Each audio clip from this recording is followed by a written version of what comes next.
आकाशवाणी मध्य प्रदेश से प्रस्तुत हैं प्रादेशिक समाचार।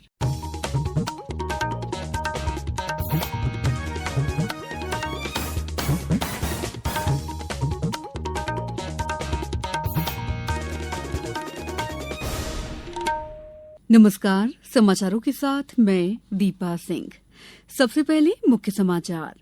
मुख्यमंत्री ने दुबई दौरे पर स्वास्थ्य, शिक्षा और पर्यटन जैसे क्षेत्रों में संयुक्त प्रयासों की जरूरत पर दिया बल। प्रदेश विधानसभा में 7 राज्यों की विधानसभाओं के पीठासीन अधिकारियों की हुई बैठक।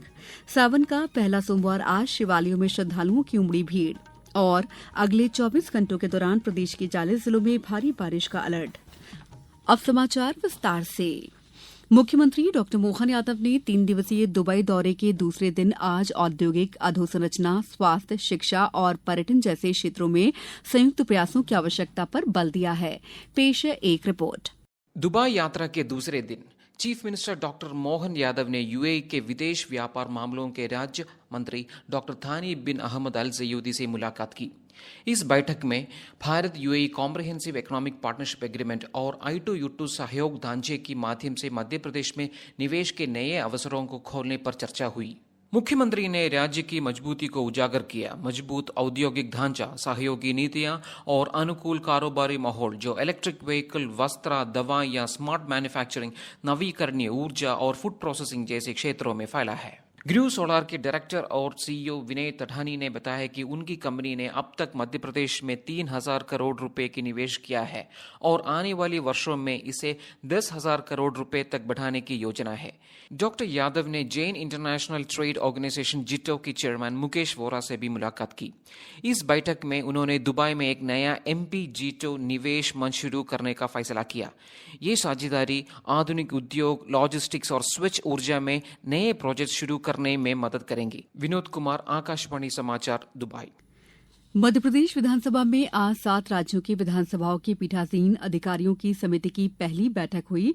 बैठक का मूल उद्देश्य समिति की कार्यप्रणाली की समीक्षा करना, उसे और सक्षम बनाना, वित्तीय, प्रशासनिक और विधायी नियंत्रण में सुधार करना था। इस अवसर पर विधानसभा अध्यक्ष नरेंद्र सिंह तोमर ने कहा कि हमारे देश की लोकतांत्रिक व्यवस्था में संसद की महत्वपूर्ण व्यवस्था है। इस व्यवस्था में सूक्ष्म निगरानी के लिए समितियां बनाई गई हैं। ज्वाइंट पार्लियामेंट्री कमेटी इसलिए बनती है कि वहाँ राज्यसभा और लोकसभा 2 अलग अलग नंबर 1। दूसरा क्या है कि कुछ विषय ऐसे होते हैं जो बहुत महत्वपूर्ण होते हैं, जो ज्वाइंट पार्लियामेंट कमेटी के पास जाना चाहिए, इसलिए वहाँ अपनी भूमिका है। और यहाँ विधानसभा एक ही सदन है, तो स्वाभाविक रूप से जब कोई परिस्थिति आती है तो उस पर भी समिति बनती है, वो एक अलग पक्ष है। लेकिन जो विभिन्न समितियां हैं वो अपने अपने मंत्रालय से संबंधित अपने अपने कार्यकलापों पर विचार करती हैं, विमर्श करती हैं, सूक्ष्म से निगरानी करती हैं और अधिकारी सरकार के उन बैठकों में उपस्थित रहते हैं, उनको निर्देशित भी। मध्यप्रदेश विधानसभा के प्रमुख सचिव AP सिंह ने बैठक की जानकारी देते हुए कहा कि विधानसभा सत्रों के बीच विधायी, वित्तीय और प्रशासनिक मामलों में समितियां महत्वपूर्ण भूमिका निभाती हैं। ये समितियां कार्यपालिका पर निगरानी रखती हैं और शासन को जवाबदेह बनाती हैं। बैठक में मध्यप्रदेश के साथ ही उत्तर प्रदेश, राजस्थान, हिमाचल प्रदेश, पश्चिम बंगाल, उड़ीसा और सिक्किम विधानसभा के अध्यक्ष उपस्थित रहे। केंद्रीय ग्रामीण विकास राज्य मंत्री पेम्मा सानी चंद्रशेखर ने 2047 तक विकसित भारत के लक्ष्य को प्राप्त करने के लिए सभी गांवों को विकसित करने का आह्वान किया है। श्री चंद्रशेखर ने आज नई दिल्ली में ग्रामीण विकास मंत्रालय की कार्य निष्पादन समीक्षा समिति की पहली बैठक को संबोधित करते हुए ये बात कही। प्रधानमंत्री आवास योजना ग्रामीण का उल्लेख करते हुए उन्होंने बताया कि इसकी शुरुआत के बाद से कच्चे घरों में रहने वाले ग्रामीण परिवारों के लिए 3 करोड़ 22 लाख से ज्यादा पक्के मकान बनाए जा चुके हैं और 2029 तक 2 करोड़ अतिरिक्त घर बनाने का लक्ष्य है। इंदौर में राष्ट्रीय कौशल प्रशिक्षण संस्थान में कल 15 जुलाई को विश्व युवा कौशल दिवस का आयोजन किया जाएगा। कार्यक्रम AI और डिजिटल स्किल्स के माध्यम से युवा सशक्तिकरण की थीम पर आयोजित किया जाएगा, जिसके अंतर्गत युवाओं को आधुनिक तकनीक, कौशल विकास, रोजगार और आत्मनिर्भरता तथा तकनीक सशक्तिकरण के प्रति प्रेरित करना है। राष्ट्रपति द्रौपदी मुर्मू ने आज हरियाणा और गोवा में नए राज्यपालों और लद्दाख में उपराज्यपाल की नियुक्ति की है।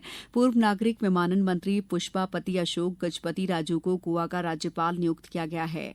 वहीं प्रोफेसर आशिम कुमार घोष हरियाणा के राज्यपाल होंगे। कविंदर गुप्ता को लद्दाख का उपराज्यपाल नियुक्त किया गया है। समाचारों में वक्त है ब्रेक का। ये समाचार आप आकाशवाणी मध्य प्रदेश से सुन रहे हैं। ये समाचार बुलेटिन YouTube पर Madhya Pradesh news all India radio channel पर और Facebook साथ ही X प्लेटफॉर्म पर AIR न्यूज भोपाल पर सुने जा सकते हैं। इसके अलावा आप हमारी वेबसाइट newsonair.gov.in पर अथवा न्यूज ऑन AIR ऐप पर भी समाचार सुन सकते हैं। ब्रेक के बाद समाचारों में आपका एक बार फिर स्वागत है। युवा कार्य मंत्रालय आगामी 18 से 20 जुलाई तक वाराणसी में 3 दिवसीय युवा आध्यात्मिक शिखर सम्मेलन विकसित भारत के लिए नशा मुक्त युवा का आयोजन करेगा। शिखर सम्मेलन का प्रमुख उद्देश्य युवाओं के नेतृत्व में नशा मुक्ति पहल के लिए व्यापक राष्ट्रीय रणनीति बनाना है। आज नई दिल्ली में केंद्रीय युवा कार्य मंत्री डॉ मनसुख मांडविया ने बताया कि देश के 100 आध्यात्मिक संगठनों के लगभग 500 युवा प्रतिनिधि आध्यात्मिक शिखर सम्मेलन में शामिल होंगे। उन्होंने कहा कि सम्मेलन युवाओं के नेतृत्व में नशा मुक्ति आंदोलन का मार्ग प्रशस्त करेगा। नगरीय विकास और आवास मंत्री कैलाश विजयवर्गीय ने कहा है कि राष्ट्रीय नदी संरक्षण योजना में नर्मदा नदी को निर्मल बनाए रखने की योजना में केंद्र सरकार से हर संभव मदद ली जाएगी।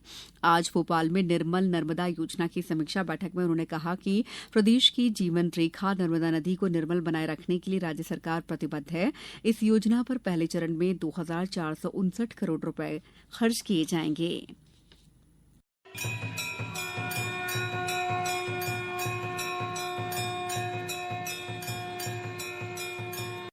आज सावन का पहला सोमवार है। इस अवसर पर प्रदेश भर के शिव मंदिरों में श्रद्धालुओं की भीड़ उमड़ रही है।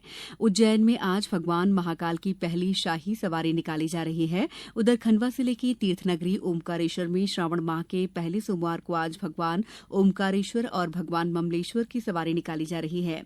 विदिशा, सतना, जबलपुर, आगरमालवा, नर्मदापुरम, अनूपपुर, अशोकनगर, छतरपुर सहित सभी जिलों में सुबह से ही शिवालयों में भक्त विशेष पूजन के लिए पहुंच रहे हैं।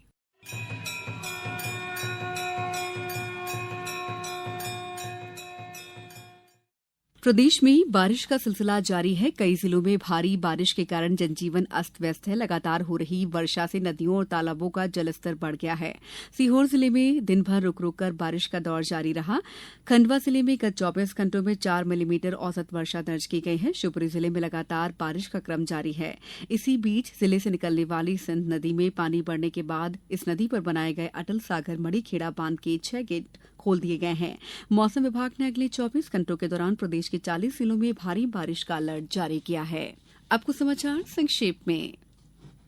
दमोह में आज राज्य मंत्री धर्मेंद्र सिंह लोधी और सांसद राहुल सिंह की उपस्थिति में धरती आबा जनजाति जागरूकता कार्यक्रम का आयोजन किया गया। शिवपुरी जिले में हो रही निरंतर बारिश को देखते हुए कृषि विभाग द्वारा किसानों को फसलों की सुरक्षा के लिए आवश्यक सावधानी बरतने की सलाह दी गई है। पन्ना जिले में शासन द्वारा 2 चरणों में स्वीकृत अटल पंचायत भवनों में से 36 पंचायत भवनों का निर्माण कार्य जारी है। राजगढ़ जिले में कलेक्टर ने शुद्ध पेयजल की आपूर्ति पर विशेष ध्यान देने के निर्देश दिए हैं। झाबुआ जिला प्रशासन द्वारा पर्यावरण संरक्षण और वृक्षारोपण को जन जन तक पहुंचाने के उद्देश्य से मातृधरा अभियान की शुरुआत की जा रही है। इस अभियान में जिले की नारी शक्ति की सक्रिय भागीदारी सुनिश्चित की जाएगी। इस बुलेटिन में बस इतना ही। अगला बुलेटिन कल सुबह 7:10 पर दीजिए इजाजत। नमस्कार।